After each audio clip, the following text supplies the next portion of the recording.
అధ్యక్ష, ఈరోజు అందరి ఆమోదంతో శాసనసభ డిప్యూటీ స్పీకర్గా ఎన్నికైన మీకు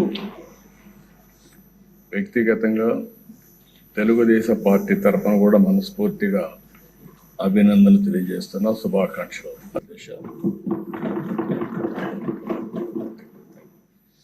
సినిమా రంగంలో ఇక్కడే మా మిత్రుడు పవన్ కళ్యాణ్ గారు ఉన్నారు. త్రిపుల్ ఎంత సంచలనం సృష్టించిందో నేటి రాజకీయాల్లో మీ చరిత్ర కూడా అంత సంచలనాన్ని సృష్టించిన దిశ. త్రిపుల్ సినిమాలో నాటు నాటు పాట ఎంత పాపులర్ అయిందో ఈ త్రిపుల్ రచ్చబండ కూడా అదే మరి పాపులర్ అయింది. దానికి ఒక చరిత్ర ఉంది. అలాంటి ఒక్కొక్కసారి జీవితంలో కొన్ని సమస్యలు వస్తాయి. ఆ సమస్యల్ని ధైర్యంగా ఎదుర్కోవడం చాలా ముఖ్యం. తిరిగి ఆ కుర్చీలో కూర్చుంటే నిండుగా కనబడుస్తున్నారు.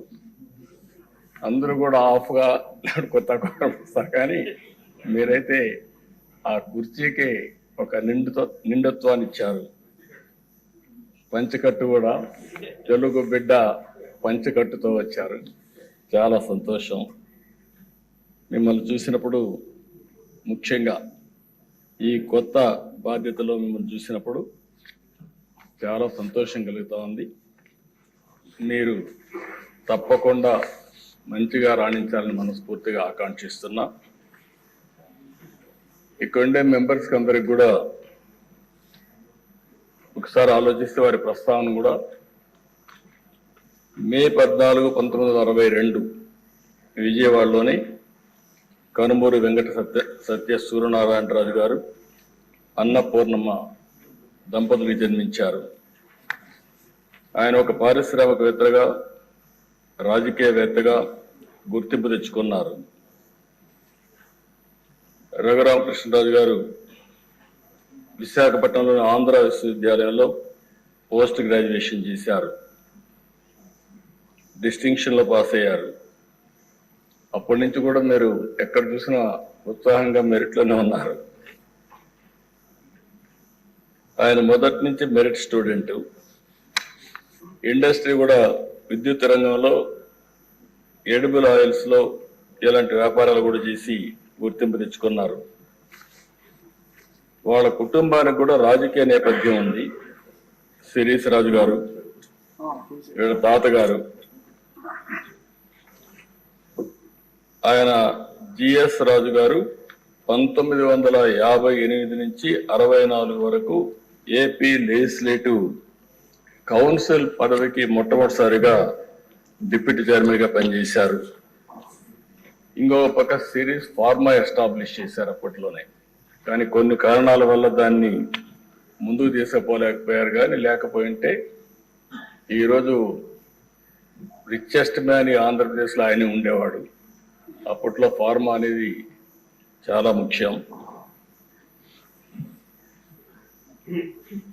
మన డిప్యూటీ స్పీకర్ గారు 19లో నర్సాపూర్ ఎంపీగా పోటీ చేసి గెలిచారు. అయితే వీరి ఆలోచన, వీరి వ్యక్తిత్వం మామూలుగా ఉండే వాళ్ళకి అడ్జస్ట్ కాలేరు. ఏదున్నా సరే ఫ్రాంక్గా మాట్లాడతాడు. మనసులో కల్మషం ఉండదు.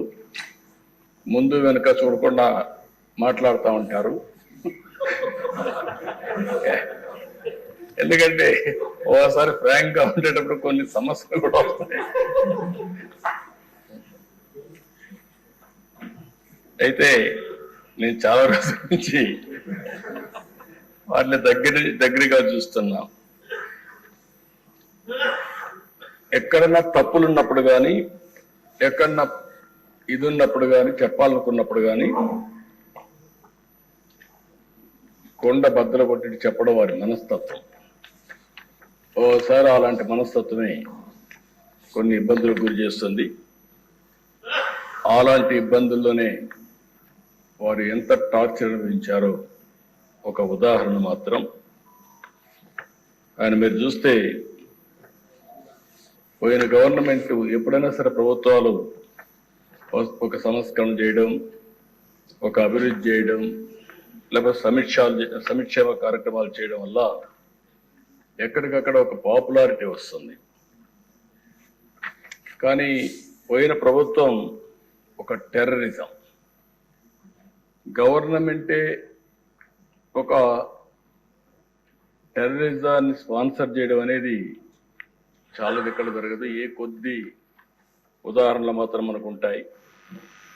అలాంటి చూసినప్పుడు సొంత ఎంపీ విభేదించినప్పుడు, డిఫర్ అయినప్పుడు కావాలంటే మనం దూరంగా ఉంటాం, అది వేరే విషయం. కానీ ఏ విధంగా ఆయన పైన కక్షగట్టి పనిచేశారో, ఏ విధంగా కుట్రబన్నారో మనం ఒక్కసారి గుర్తుపెట్టుకోవాల్సిన అవసరం ఉంది. ముందు బెదిరించారు, భయపెట్టాలని చూశారు, కానీ ఏమాత్రం తగ్గలేదు. ఈయన నమ్ముకున్న సిద్ధాంతం ప్రకారం ముందుకు పోయి మాట్లాడే పరిస్థితికి వచ్చారు. అయితే మనం అందరం కూడా చూస్తే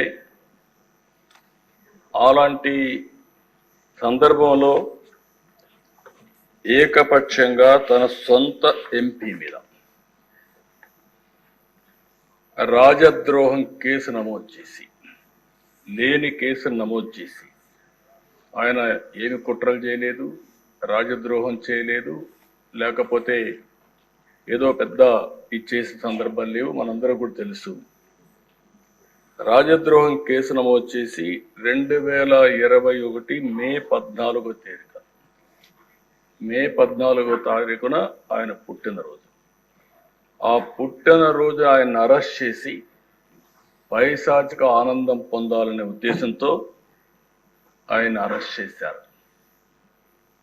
ఆ రోజు మీరు చూస్తే ఒక ఎంపీ పోలీస్ కస్టడీలో టార్చర్ చేయడం దేశంలోనే ఒక పెద్ద సంచలనమైంది. సిఐడి సీనియర్ అధికారులు, ఐపీఎస్ అధికారులు పోలీస్ కస్టడీలో ఒక ఎంపీని ఇలా హింసించిన సంఘటన భారతదేశ చరిత్రలో, నేను కూడా రాజకీయాల్లో 40 సంవత్సరాల నుంచి ఉన్నా, చాలా సంఘటనలు చూశాను. ఇదే మొదటి సంఘటన, ఇదే ఆఖరి సంఘటన నా అభిప్రాయం. నేను ఎప్పుడు చూడలేదు ఇలాంటి సంఘటన, ఎప్పుడు వినలేదు. ఆ రోజు మీరు చూస్తే 2021 మే 14వ తేదీన రఘురామరాజు గారి పైన సుమోటోగా కేసు పెట్టారు. ప్రభుత్వాన్ని కూలదోయడంలో భాగంగా కుట్ర చేశారని రాజద్రోహం కేసు పెట్టారు. TV5 ABNతో కలిసి కుట్ర చేశారని ఆరోపించారు. 9 గంటలకు కంప్లైంట్ పెట్టారు, 10 గంటలకు FIR నమోదు చేశారు. మధ్యాహ్నం 2 గంటలకు హైదరాబాద్లో ఇంట్లో ఉంటూ వచ్చి అరెస్ట్ చేశారు. అంటే మీరు గుర్తుపెట్టుకోవాల్సింది, 9 గంటలకు కంప్లైంట్ ఇస్తారు, 10 గంటలకు FIR రిజిస్టర్ చేస్తారు. ఆంధ్ర పోలీసులు హైదరాబాద్కు వచ్చి 2 గంటలకు అరెస్ట్ చేసి అక్కడి నుంచి ఈయన తీసుకొస్తారు. ఆ రోజు శుక్రవారం నేరుగా, మళ్ళా దీనికి శుక్రవారానికి కూడా ఒక సిగ్నిఫికెన్స్ ఉంది. శుక్రవారం అయితే ప్రొక్లైన్ వచ్చి ఎక్కడికక్కడ కూల్చివేతలు చేస్తారు. శుక్రవారం కానీ అరెస్ట్ చేస్తే కోర్టు ఉండదు కాబట్టి జైల్లో పెట్టొచ్చని ప్రయత్నం చేస్తూ కరెక్ట్గా అదే శుక్రవారం ఎంపిక చేసుకొని ఇక్కడికి తీసుకొచ్చారు. ఇక్కడ చూస్తే గుంటూరు సిఐడి ఆఫీస్ వారు కొన్ని విషయాలు చెప్పారు. తర్వాత బయట వచ్చినాక నేను ఆ రోజు ఒక పార్టీ అధ్యక్షుడిగా రాష్ట్రంలో ఎవరిని అరెస్ట్ చేసినా పార్టీతో సంబంధం లేకపోయినా, రాజకీయాల్లో సంబంధం లేకపోయినా, వాళ్ళు ఎవరిని అరెస్ట్ చేసినప్పుడు సోషల్ యాక్టివిస్టులు అరెస్ట్ చేస్తే కూడా మళ్ళా వాళ్ళని బైక్ తీసుకురావడానికి ప్రయత్నం చేసేవాడిని. ఆ పరిస్థితిలోని ఈయన కేసు కూడా నేను నేరుగా పర్యవేక్షిస్తూ ఎప్పటికప్పుడు పార్టీలో మేము మాట్లాడుకుంటూ వస్తున్నాం. ఆ రోజంతా కూడా ఆయన అరెస్ట్ చేసినప్పుడు నుంచి తీసుకువచ్చే దారిలో కానీ ఏమేం జరుగుతుందో ఎప్పటికప్పుడు మానిటర్ చేస్తున్నాం. అదే రోజు రాత్రి 5గురు ముసుగులో వచ్చి ఎంపీ పైన విపరీతంగా, అంటే పోలీస్ కస్టడీలో ఉండేటప్పుడు పోలీసులు వాళ్ళ దగ్గర పెట్టుకున్న రాత్రిలో ఈయన పైన దాడి చేయడం అనేది, పోలీసులు ఇలాంటి తప్పుడు పనులు చేయడంలో ఏ విధంగా మనసు వచ్చిందో నాకైతే అర్థం కాలేదు.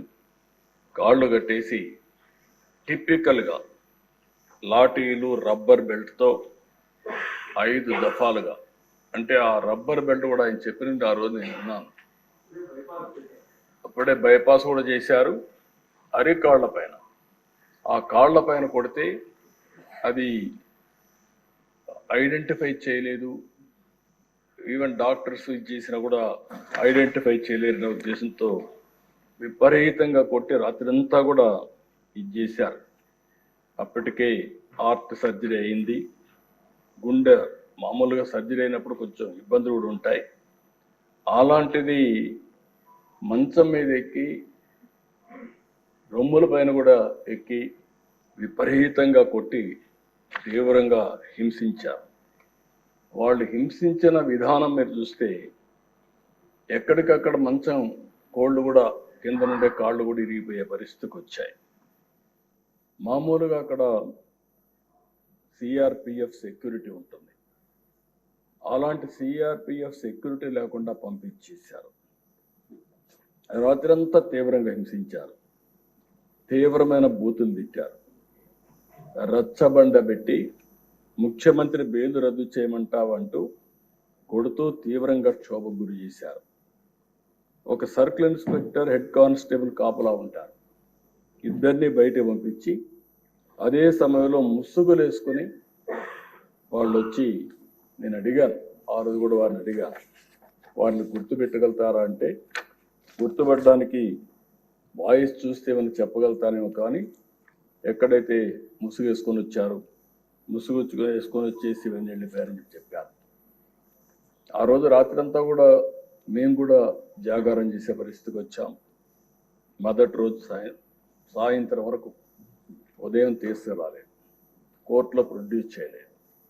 ఎందుకు ప్రొడ్యూస్ చేయలేదని మేము వాకప్ చేస్తా ఉంటే ఇప్పుడు వస్తారు అప్పుడు వస్తారని చెప్పి కాలయాపన చేశారు. సాయంత్రం వరకు డిలే చేశారు. అంటే రాత్రంతా హింసించారు కాబట్టి ఆ దెబ్బలు కొంత నొప్పులు తగ్గిన తర్వాత ఐడెంటిఫై చేయకుండా ఈ నడవను కూడా నడవలేని పరిస్థితిలో ఉంటే కొంత సమయం ఇస్తే నడుస్తాడనే ఉద్దేశంతో ఆ రోజు 5 గంటలకు గుంటూరు కోర్టులో హాజరుపరిచారు. అప్పటికే మేము చూస్తున్నాం, టీవీలో వస్తూ ఉంటే అది కూడా వాచ్ చేస్తున్నాం. మనిషి కుంటుకుంటూ నడుస్తున్నాడు, అంటే ఏదో జరిగింది అనేది వాచ్ చేసుకుంటూ ఉన్నాం. అక్కడి నుంచి ఎప్పటికప్పుడు మేము ఏం చేయాలనో లాయర్స్తో అందరితో మాట్లాడుకుంటూ వచ్చాం. మళ్ళీ వాళ్ళు చెప్పింది, వారే వచ్చి చెప్పింది, కస్టడీలో కొట్టిన విషయం కోర్టులో చెప్తే ఈ రాత్రికి మళ్ళీ మా కస్టడీకి వస్తావు, అక్కడ చంపేస్తామని బెదిరించారు. ఈ విషయాన్ని చూసినప్పుడు ఈ రాష్ట్రంలో కూడా ఇవన్నీ జరుగుతాయా అనే ఆశ్చర్యం కలుగుతుంది. అయితే మేజిస్ట్రేట్ దగ్గరికి వచ్చిన తర్వాత ధైర్యం చేశాడు, ఆ కాళ్ళు చూపించాడు.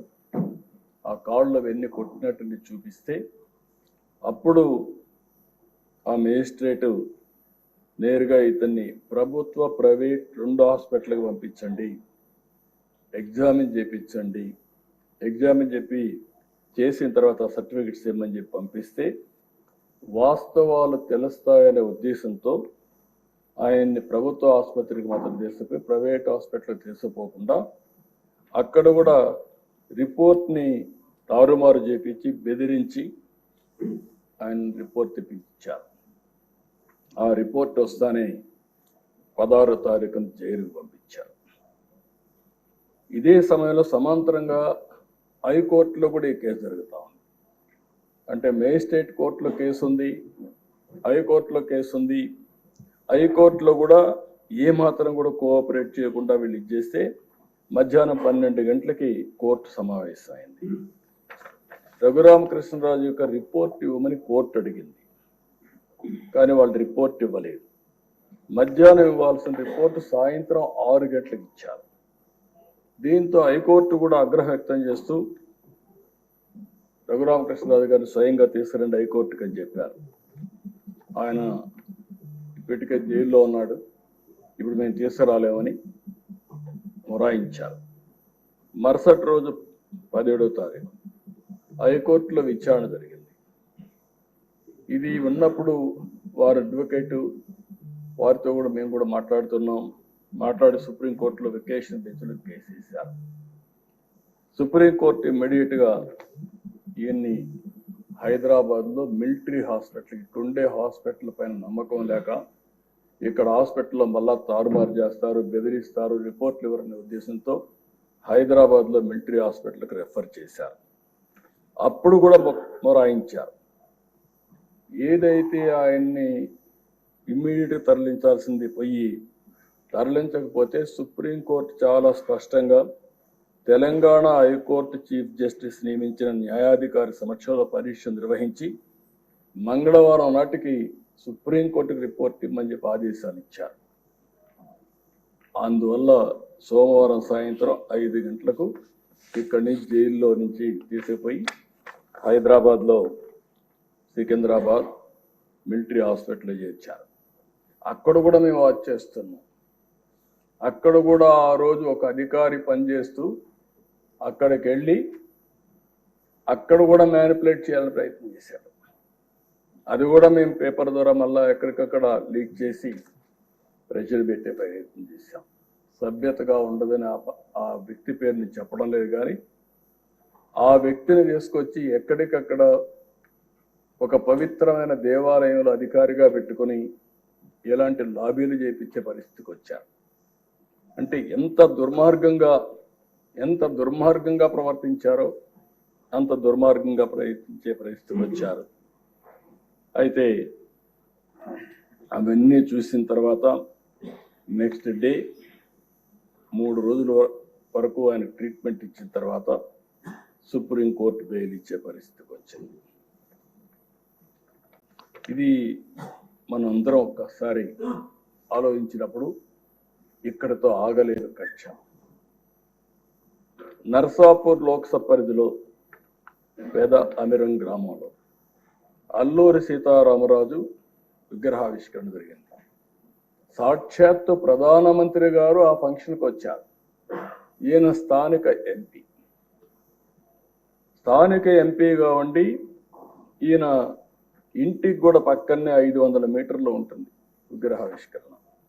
అందుకని ఈయన కూడా వెళ్ళాలని చెప్పి ప్రయత్నం చేసి హైదరాబాద్ నుంచి రావడానికి ప్రయత్నం చేశాడు. కానీ ప్రయత్నం చేసి పర్లేదు వెళ్ళాలి అనే ఉద్దేశంతో నర్సాపూర్ ఎక్స్ప్రెస్లో టికెట్లు కూడా రిజర్వ్ చేసుకున్నాడు. బేగంపేటకు వచ్చిన తర్వాత దిగేశాడు. దిగి మళ్ళీ అందరికి మెసేజ్ ఇచ్చారు, మాకు కూడా మెసేజ్ వచ్చింది, నేను వెళ్ళడం లేదు, నేను వెళితే ఏదైతే సత్తెనపల్లి ఆ ప్రాంతం పిడుగురాళ్ళ సత్తెనపల్లిలో వాళ్ళు ఒక ప్లాన్ చేశారని తెలిసింది, అవసరమైతే భోగిని తగలబెట్టి చంపేయాలని చెప్పి ఆ వార్త తెలిసింది కాబట్టి నేను దిగేశాను, నేను పోవడం లేదని చెప్పి దిగేసి వచ్చే పరిస్థితికి వచ్చాడు. అంటే ఇవన్నీ చూస్తే ఇవి సాధ్యమా, ఇవి జరుగుతాయా అనిపిస్తుంది. కానీ వీరి విషయంలో ఇవన్నీ జరిగాయి. 5 సంవత్సరాలు ఎంపీగా ఎన్నికైన తర్వాత నియోజకవర్గానికి రాలేకపోతే కడాను రచ్చబండ పెట్టి ప్రజలకు జరిగిన విషయాలు జరిగినట్టు చెప్పి ప్రజల ఆదరణ పొందిన వ్యక్తి ఈ రఘురామకృష్ణ.